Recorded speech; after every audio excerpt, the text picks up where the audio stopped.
What's up, everybody? Welcome to another episode of the Amaazin A Show. My name is Alfredo Marrero. I am the host of the Amaazin A Show. And I just want to say I hope everyone had an amazing holiday. Happy New Year, everyone. Today is January 3rd as of recording, and I just hope everyone had an awesome time. There was no episode last week because I decided I'll take the week off of just making content and just enjoy myself. It was also my week off from work. I work in a school. But yeah, I just thought I'd give myself a little break, since starting the YouTube channel. I've been trying to just like go in, and sometimes I would like get a little tired and not be able to produce, but it's a new year, it's a new week, a new beginning, and I just want to focus on just trying to like give myself the time I need when the little breaks I need, making sure that I'm doing everything the best I can and creating just quality content for the community, right? For the gaming community. I'm really happy to be back, to be here making more videos. So today, before we even get into stuff, right, I thought I'd celebrate the new year, right, with a little giveaway, my first little giveaway. So I have here a digital code for Star Wars Squadrons on the Xbox One. It was gonna be a gift for someone, but I ended up I meant to buy them a gift card, and I accidentally bought them the game. So I ended up getting them another gift card, like an actual gift card, not a game card. But I figure, you know what?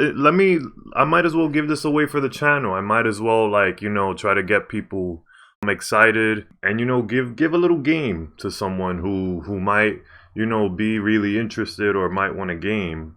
So yeah, I have a code for Star Wars Squadrons on Xbox One. So this is only for Xbox One or Xbox Series X or S. It's the full game. To get this code, right? Basically all you have to do is make sure you subscribe to the Amaazin A channel, and also comment below why you like Star Wars, your favorite thing about Star Wars, right? I'm not a huge Star Wars fan, but I did enjoy the Lego games as a kid, and I enjoyed The Force Unleashed on PS3. That was a lot of fun. But yeah, so whoever wants this game, just make sure you subscribe to the Amaazin A channel, and you leave a comment below this video on why you like Star Wars, your favorite thing about Star Wars, right? All right. And without further ado, let's continue with the show. So like I said before, I hope everyone had an amazing break. I had a great time. I was chilling. I'm playing through The Last of Us Part 2 right now for the first time, and I'll talk more about that another time. But I've been playing that. I've been playing Fortnite. It was just a wonderful time to just be with family, to just play games, be with my girlfriend, and just spending time together, right? It was just an awesome time, and I'm ready to just get going for the next thing, get back to work. But yeah, on this episode of the Amaazin A Show, I wanted to talk about my game of the year. A lot of people are talking about what was their favorite game of last year and whatnot. And I created my top 10 list of my favorite games of 2020. So this is going to be, this video is going to be all about my top 10 games from 2020 and, why. And, just so everyone knows, this is my personal list. This is just my own opinions, right? This is just the games that I played. I didn't play everything. I didn't play Ghost of Tsushima. I didn't play Last of Us 2. Obviously, I'm playing through it now. There's a ton of games that I didn't end up playing. A ton of big games, Animal Crossing. I barely actually played my Nintendo Switch last year. But yeah, so this is just my personal list. So, if there's a game that you didn't hear about or you want to recommend to me, just leave that in the comments below. And I'll definitely, maybe check it out sometime and talk about it. But yeah, without further ado, this is my top 10 games of 2020. So let's get right into it. So the top 10 games I played this year. So at number 10, I have Battletoads, which is kind of funny to think about. But no, yeah, I've got Battletoads as my number 10 favorite game of last year. Now, granted, I didn't play a lot of games last year, but I played Battletoads on my PC through Xbox Game Pass. So like Battletoads is a game that came out like in the 90s, I think, on the NES or Super NES. And Microsoft acquired the developer Rare at some point over the years, and people been asking for like Battletoads back. It's just one of Microsoft's games now. But it came out on Game Pass on PC, and it's a really fun beat 'em up game. You're running through the levels. You have these three frogs that you play as, and like they're just I don't know. I don't remember what the story is exactly, but like I just remember having fun playing through it, switching characters and whatnot. You ran around the levels. There's a level where you're like on like a motorbike type of thing, and I honestly had a lot of fun with it. I didn't beat it all the way, because of whatever I had to do at the time, whatever I had to switch to at the time. But I can definitely be confident saying that it's a really pretty looking game. Like it's got a really nice cartoony art style. It reminds me of like Saturday morning cartoons, stuff like that. It's got like the cheesy, like humor that those classic cartoons have. And honestly, all in all, it's just a fun beat 'em up game. Like you could play it with friends, local co-op. I don't know if you could play it online, but yeah, I just know that it was a good time to play, and I think like I want to go back at some point and like play it all the way, maybe play it with a friend or something. Um, but it always just felt good to just jump in and just get through levels, figure out what you got to do, stuff like that. The driving sections, like I said before, were fun, and I honestly just wish I had more time to play it. But yeah, I just think like Microsoft did a great job releasing Battletoads, especially with Game Pass. All you need is Game Pass. You could play all the games they have in that library. So I definitely think it's worth getting. Like Game Pass is worth getting. Especially in 2021, there's so much on it, so much good stuff with that Microsoft is doing with Bethesda and whatnot, putting them all together on their Game Pass subscription. Um, but yeah, it was a great game, and I definitely recommend it. Um, but yeah, number nine. My number nine game for 2020 is Fall Guys. So Fall Guys is a game that came out like in August on PlayStation Plus, right? It launched as a free PS Plus game, and it also launched on PC, but you had to buy it there like $20. Um, but Fall Guys is a great little game that pretty much it's like a battle royale, but you're not battling per se. You're kind of like it's more like a racing battle royale. Like you have all these cute little tiny characters that they look like beans, but they look really cute, and you basically like you're trying to run to the end of the level. You want to be like in the top, like I guess 70% to complete the level, and the bottom 30% they lose, and whoever wins, whoever makes it advances to the next level. And I just think it's a really great game that they took Battle Royale and they turned it into platforming. You actually jump on obstacles and stuff like that. And it took PSN by storm when it came out. Like, I was on Twitter, like, at the time, and all you saw was people talking about playing Fall Guys, like running around, being stupid with friends. The characters are just stupid cute, and the controls aren't like, they're not like, Crash Bandicoot controls that is like really like tacked on. But I think it's part of the charm. It's part of like the silliness of the characters. You're these big fat bean characters who are like just stumbling across. Um, and yeah, it's just a lot of fun to play, especially with friends. I never personally got to play with friends, but I saw like streams of people who were playing it together and stuff. And I think like it's just a great game to play. It's a great game to just chill and just have fun. Try to win a crown, right? And it definitely had a lot of different kinds of playing styles where like there was like race to the finish, run to the finish.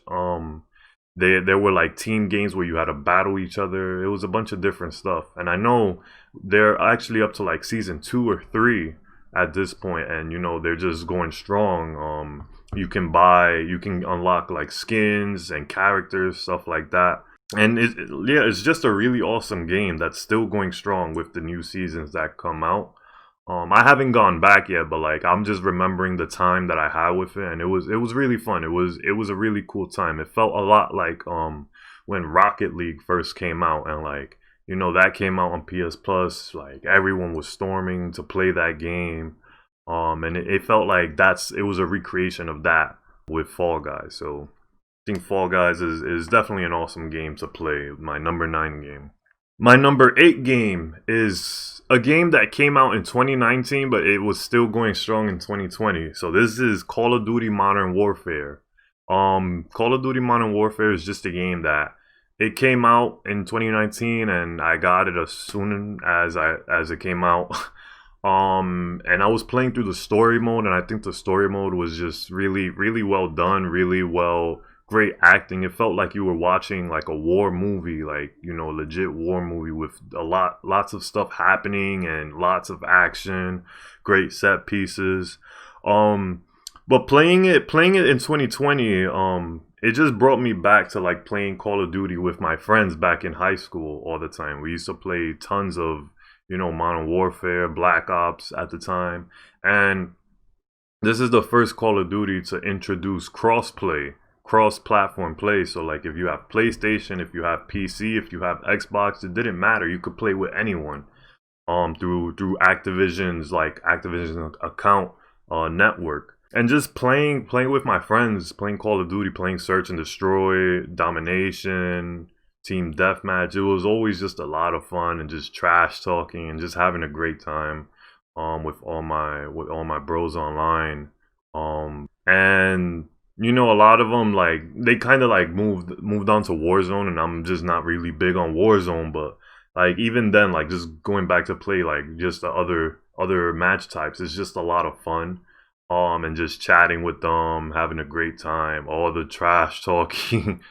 Honestly, it's just a lot of fun to play, especially with my friends, and it's just like something different that like I didn't have for a long time, because like I was the PlayStation one day, a bunch of them got Xbox, so that we just couldn't do it until till Activision finally implemented crossplay into these games. So I think that's an awesome thing, and it was my number 8 game of the year. Just to point out some things, like even the maps, the online maps and the matches are really great. Playing on Rust again, they brought back Rust from Modern Warfare 2. The story mode was cool, felt like a movie, and the battle passes were okay. It was really cool, and it kept me coming back as well. Like I would get the battle pass, and like the suits, the outfits aren't like as stellar as Fortnite's are, with the different characters you can get, but it was still cool to just get the new characters, get some new stuff to use while I was playing with my friends. So it was definitely a lot of fun.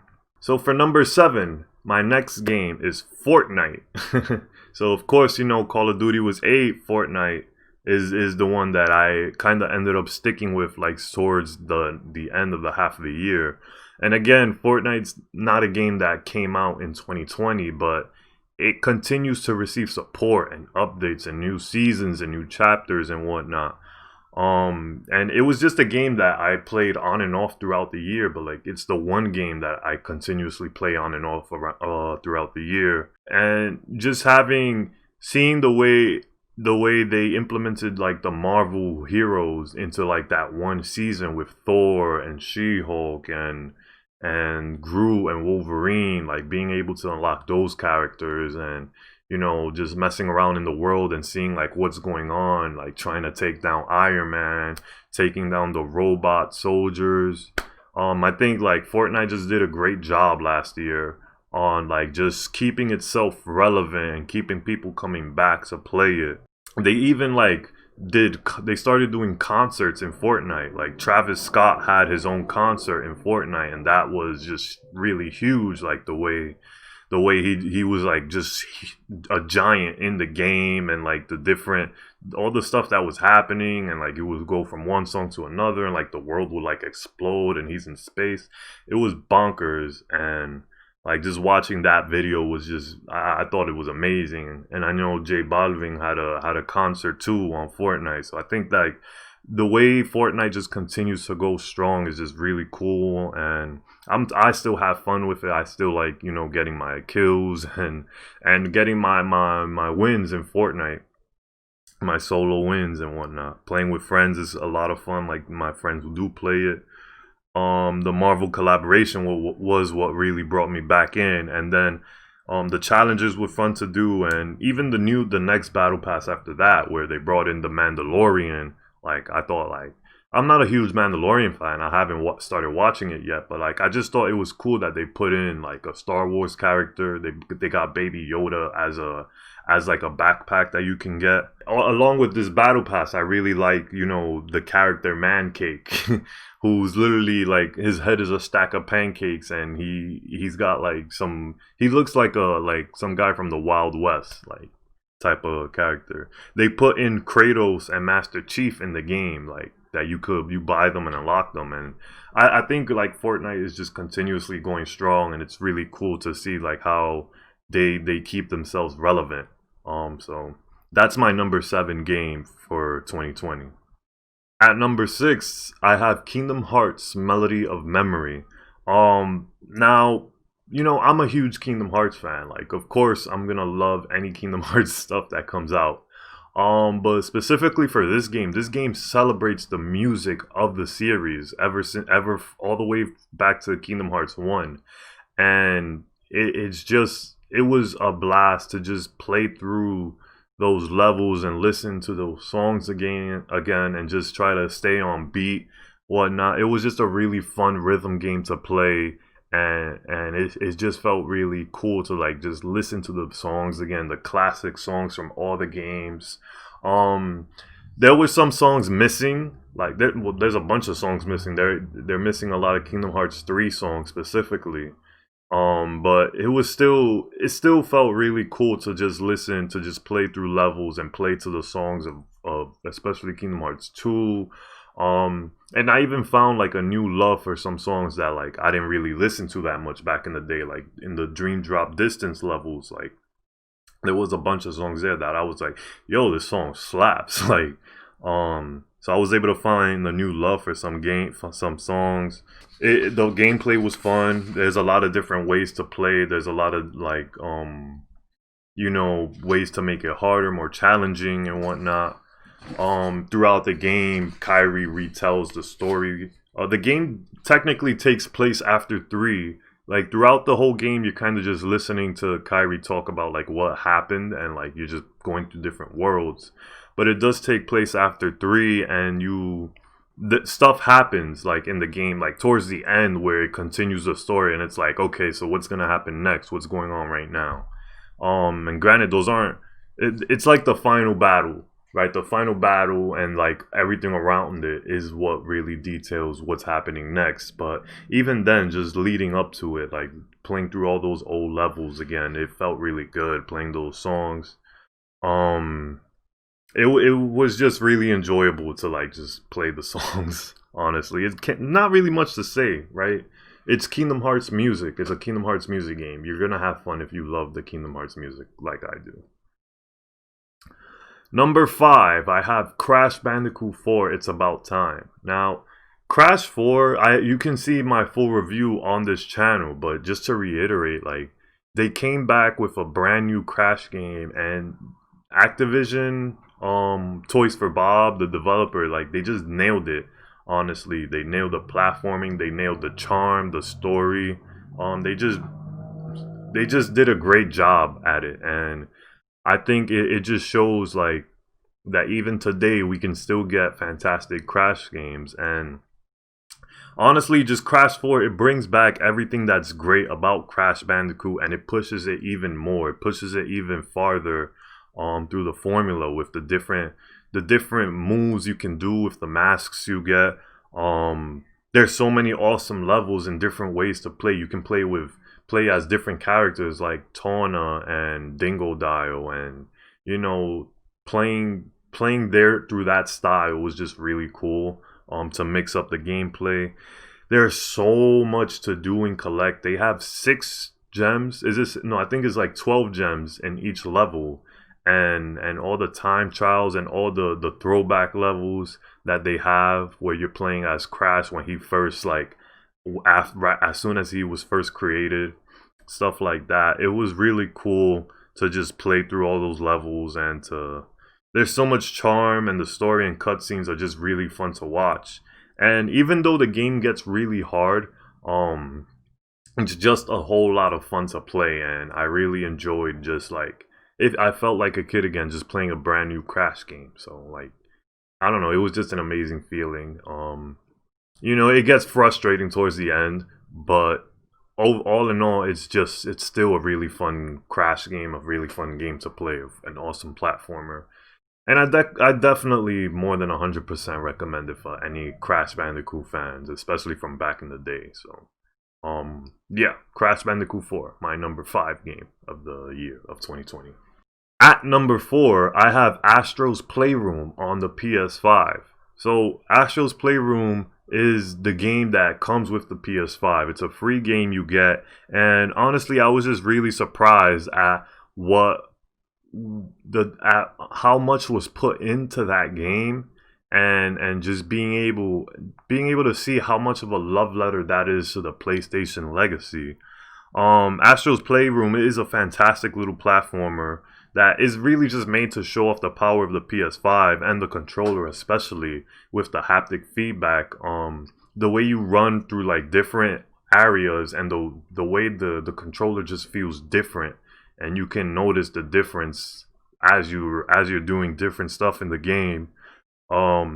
It really shows a lot of love to the PlayStation legacy, and it's a lot of fun to play and collect all the PlayStation artifacts. You're collecting controllers, systems, accessories. It's really cool to just like all the random stuff that are actual PlayStation accessories from history, and build out the museum that the game has.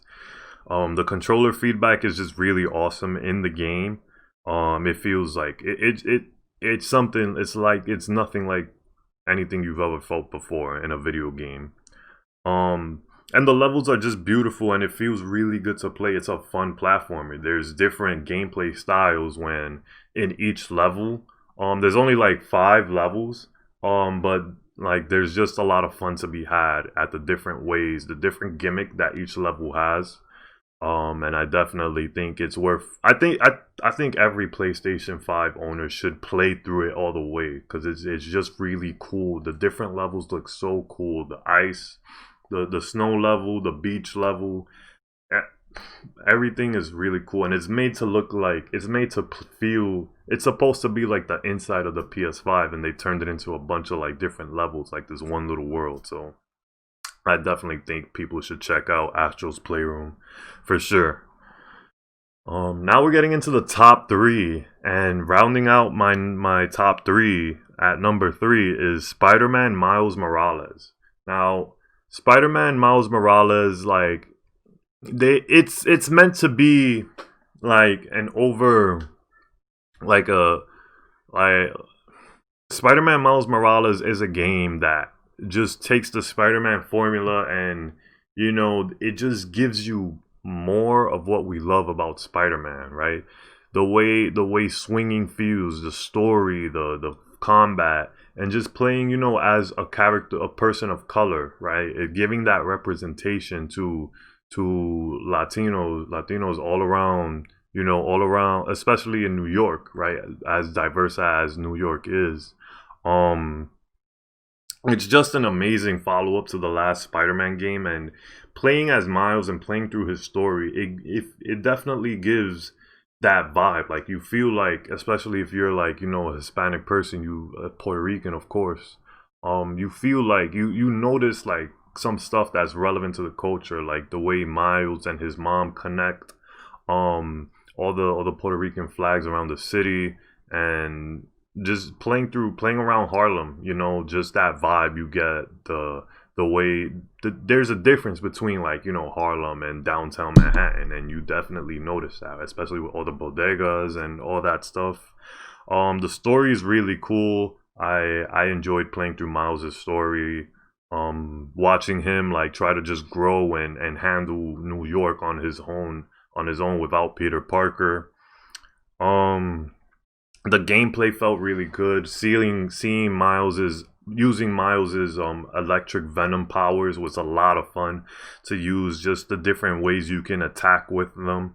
That was definitely like something awesome to watch as you play through the game. The world looks beautiful. You can play it in stunning 4K, or you can, like, you know, fidelity mode, or you can do it in 60 frames per second, and the game just looks beautiful no matter how you do it. So it's definitely a lot of fun to just look at, just to run around and look at what it is. And I'm still working on the video, of course, so that'll come out soon. So as soon as it does, make sure you check out my review on Spider-Man Miles Morales. But I also have a gameplay of Spider-Man on the channel, so make sure you check that out. But yeah, Miles Morales was just an amazing game to play, and that's my number 3 game of 2020. Alright, so the top 2 games I have, it was definitely tough to decide. But at number 2, I have Final Fantasy VII Remake. And honestly, like, how do I say, I love that game. Honestly, I love Final Fantasy VII Remake. Playing through a game that, like, I didn't beat the original Final Fantasy VII on the PS1. But I know for the most part the story, and just re-experiencing that story on PS4, and like as a brand new from the ground up remake. It's just something really, really just cool to play, and just knowing, you know, the legacy behind it, and like enjoying the characters and the great voice acting, and just going through that world, playing as Cloud, as that soldier, and that ex-soldier, and, you know, just going through the world and doing the different quests and missions that there are in the game. It was just a lot of fun. It was really cool just to see where the story goes. And it was really interesting to see how the story ends. I'm not going to give spoilers, but, you know, even if you think you know what, like, Final Fantasy VII is all about, there are surprises. Like, not everything is the same. Not everything is what you think it'll be. So, it was really cool to see, like, what Square Enix was doing with, like, you know, this old game, this classic game, and just doing stuff to it to, like, make it feel brand new again, making it fresh again. And I really like where it's going. I'm definitely excited for the next Final Fantasy VII game. And I just can't wait to see where it goes and what direction we go. But the gameplay felt really good. The story was cool. The characters, like, that you meet along the way, you know, Cloud, Aerith, Tifa, Barrett. It was just a blast to do, and, like, especially those moments, like when there's the motorcycle level where you're just going through that tunnel and you're battling someone while riding a motorcycle. And just, like, getting to those big bosses, those boss battles, it was just really something, like, exciting to do. And, like, it was one of those games this year that I honestly could not, like, just stop playing. Like, I really had a blast playing Final Fantasy VII. And even it was kind of turn-based in a way, but I just had a lot of fun playing it. And I definitely recommend it for anyone who's a fan of RPGs, JRPGs, or just wants to experience, like, what it is about Final Fantasy VII that everyone loves so much. So I definitely think it's worth checking out. So yeah, Final Fantasy VII Remake, number 2 on my list. Almost became Game of the Year, but not for me. So, my number 1 game of the year. Now, some people might be mad about this. Some people might be like, that doesn't even count. But I have to say, number 1 for me last year, is Kingdom Hearts 3 Remind. So Kingdom Hearts 3 Remind is the expansion that was put onto Kingdom Hearts 3 as its post game content, right? Um, you know, how do I explain it? Well, I love Kingdom Hearts, right? And Kingdom Hearts 3 beating it like the overall experience was just really amazing. And in the end you're kind of like, wait, so what's going to happen next? It leaves you with a cliffhanger. And then Remind comes back to like kind of bridge a gap between the ending and like those final battles that you did. And just playing through Kingdom Hearts 3 Remind as coming back with Sora and how he's gonna go back and save his friends.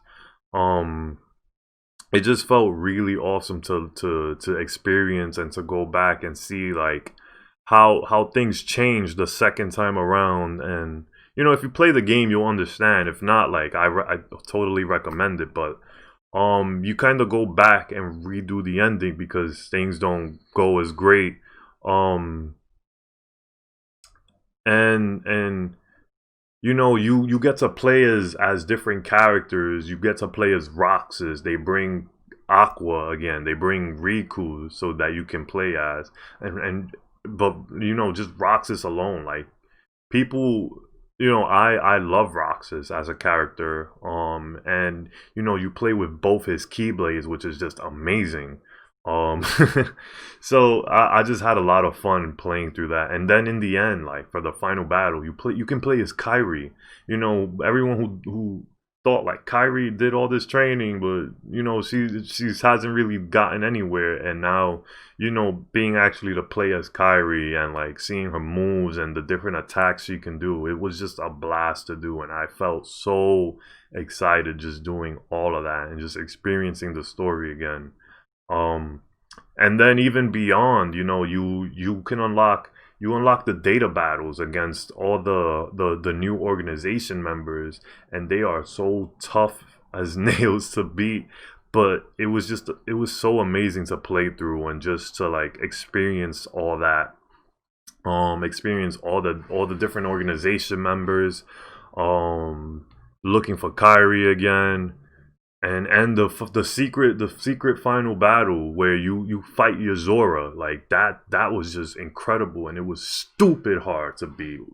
It was a lot harder than Sephiroth. Like in the past games, the past games are known for having Sephiroth as like a secret boss and him being tough as nails. But then in this game we have Yozora, and that was just a blast. Like all the different moves he does. He steals your Keyblade. He does these crazy attacks. He clones himself and comes for your head. It's wild. But I definitely had a blast playing through Kingdom Hearts 3 Remind. It was my most memorable game experience of 2020.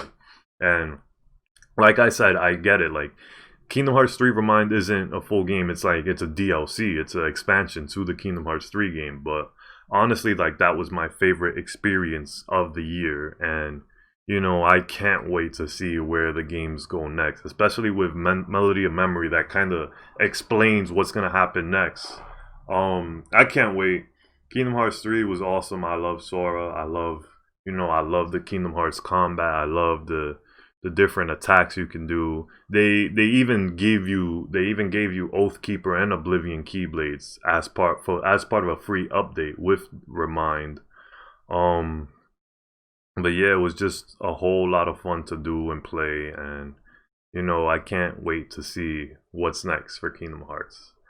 But yeah, those are my top 10 games of the year. Those are the top 10 games I played in 2020. And you know I get it. Like, it's not. I feel like this is probably really different compared to everyone else's top 10. But this is my top 10. This is mostly what I played for the most part. Like, there's not. I can't really think of other games that I played last year that um that were new besides like Assassin's Creed and Black Ops Cold War.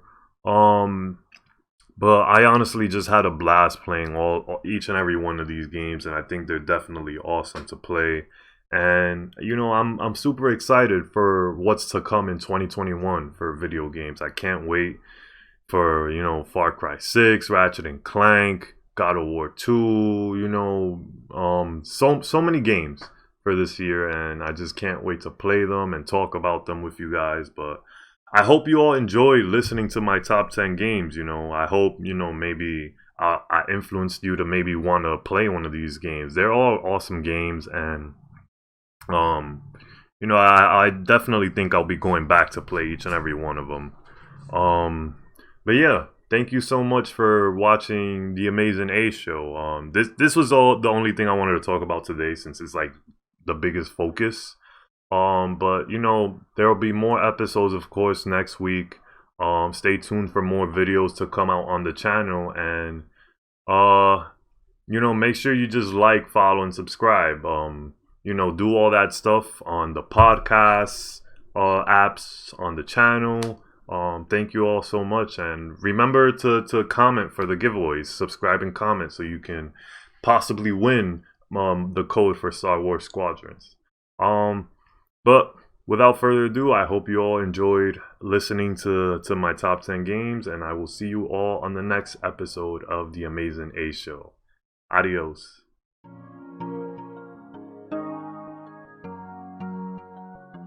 Sam's Beats.